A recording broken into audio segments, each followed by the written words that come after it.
seeing them as a couple, just the visual of it looks so weird and odd. They don't look like a couple that you would see at all. They kind of sold it. They kind of sold me on it. Pretty good chemistry. It feels pretty natural. Not to say that I could see this happening in real life, but in the movie, it felt okay. Yeah.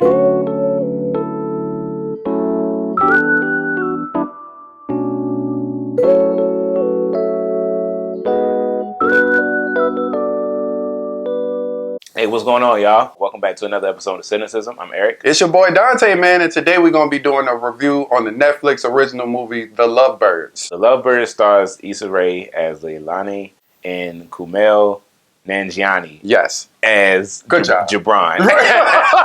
And they're a couple. We get to see their relationship as it starts to blossom and they fall in love. Then fast forward a few years and they kind of seem like they hate each other. Well, ain't no kind of.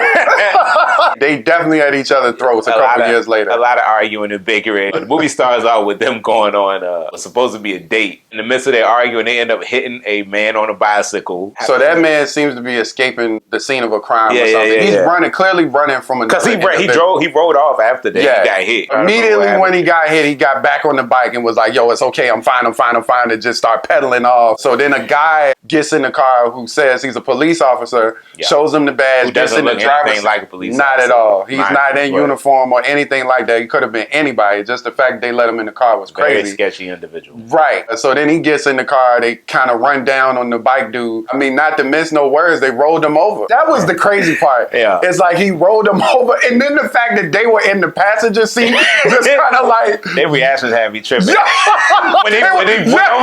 just like, oh. So from there on, the movie follows them trying to get to the root of this murder as they now become what they think are accomplices to the murder. Of course. So they primary suspects, because their car was used, and after it was over, the cop fled the scene and some two pedestrians saw them and accused them of murdering that man. So of course, like any paranoid person would be, they got the fuck out of there. Issa Rae plays Leilani, who I mean, what do we really know about her? I mean, this is the thing. So as far as they are concerned, we get to really know more about them as a couple, I guess. Like where they are as a couple. Yeah, right. And she seemed cool. Seemed like a fun girl. She's more the spontaneous, outgoing one. When he's more the reserved, introvert that is kind of more formulaic in how he does things. Yeah, and that's kind of the reason why they having problems. Yeah. She wants a little bit more spontaneity and excitement, and then he seems to be in a routine. And also just his character, he seems to be the type of person who maybe that's just not who he is. Throughout the course of the movie, they just like arguing a lot. They're starting to figure out more about each other. I thought the way they met was really cute. They had like a real cute interaction, and I was like, man, that's actually really sweet. So what about him, Kumail, who plays Gibran, As we mentioned, he's more the reserved type. Sees him as like boring and not adventurous. Yeah, which seems to be valid. I was gonna try to like defend him, but it's like, I mean, some people just like that. Like, not all personality types are the same. Very true. Over the course of the movie, they kind of started to see the better sides of each other. Yeah. And they started to appreciate each other for what they both bring to the table. You gotta talk about the villain too, bro. They call him Mustache. Right. He plays this dirty cop who is directly responsible for the murder of the bicyclist. They just be calling him Bicycle. He's kind of on their trail for like the whole movie as they're trying to uncover clues as to what they got involved in. It ain't really much to him. He's just a murderer. Yeah, right. A vehicular homicide. This movie is pretty, like, it's funny because it's a simple movie, but the plot kind of low-key complicated on the low. Long story less long is that they've stumbled onto what appears to be a blackmail ring. There's a sex cult in which politicians are involved, and I guess high-ranking personnel, people of interest. It sounds completely realistic. That's what I'm right. Oh, it's real. Oh, guaranteed it's real. The guy that was on the bicycle was actually a founding member of this blackmail ring where they mail photos to politicians and be like, we got you, and extort them for money and all that type of stuff. The guy that was his partner turns out to be the police officer that ran him over. And he did that because he is also getting paid to not only be crooked with the blackmail ring, but he's also getting paid by the sex cult to protect them from police investigation. He was showing him on money, right? The bicyclist was showing him on the cop on money. Which is like, who cares, bro? you in mad illegal shit. Like, you got a whole nother legal hustle. Yeah. What you care about your blackmail money coming up short? Key moments. Key moments, yeah. The one that stands out the most for me was the sex cult. Like, well, yeah. And, it was a cult. It was sexy. Right. I'm gonna be honest, man. I know you said you saw it coming, but I didn't see that. The only reason I saw it coming is because I seen Eyes Wide Shut, and they clearly took that scene straight out of Eyes Wide Shut. So whenever I see rich people in masks, ever since Eyes Wide Shut, I'm like, it's about to be some freaky sex shit. What an awkward situation to me, fam. I don't want to be watching something like that with a stadium full of people. And especially if I'm dressed and they undressed. Right. And I'm sitting in the audience. Right. They was in like an opera type theater watching an orgy on some stage. Illuminati type. Oh, 1000%. She even said that too. Right. And what was what do you get from that? Off? Yeah. I don't know. Nigga said nothing, of course. Nigga bust a nut. Like, I'm talking about as an audience member. I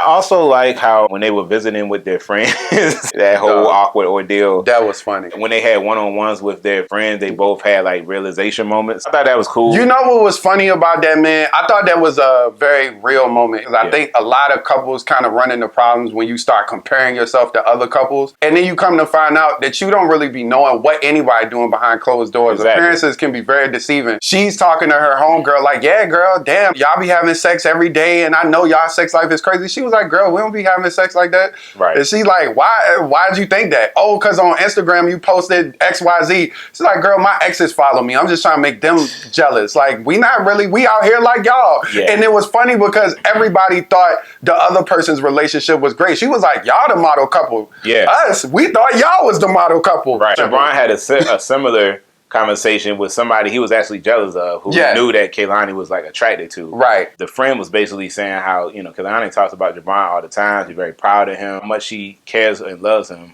and appreciates him as a person. Right. He was just surprised and taken aback at that. And I thought that was cool. It wasn't anything necessarily groundbreaking, but I liked the message of the movie. It's very relatable. Oh, yeah. Because a lot of people, man, they get on social media and their perception is skewed by what they see. They think that things might be a certain way for individuals or for a couple. Yeah. When, as you said, behind closed doors, it could be a completely different story. So people need to focus on themselves and their personal relationships with people and not worry so much about the facade. And social media is nothing really but a first date. Everybody's on their best behavior. You're going to get the best impression. You're going to put the best of what you have to offer on social media. You're not going to put the worst. We often be like relationship goals, but how could you base a relationship goal off of just a photo? Like, you don't know what happened after that photo was taken. Yeah. You don't know what people be going through behind the scenes. That's what I say. I say that all the time.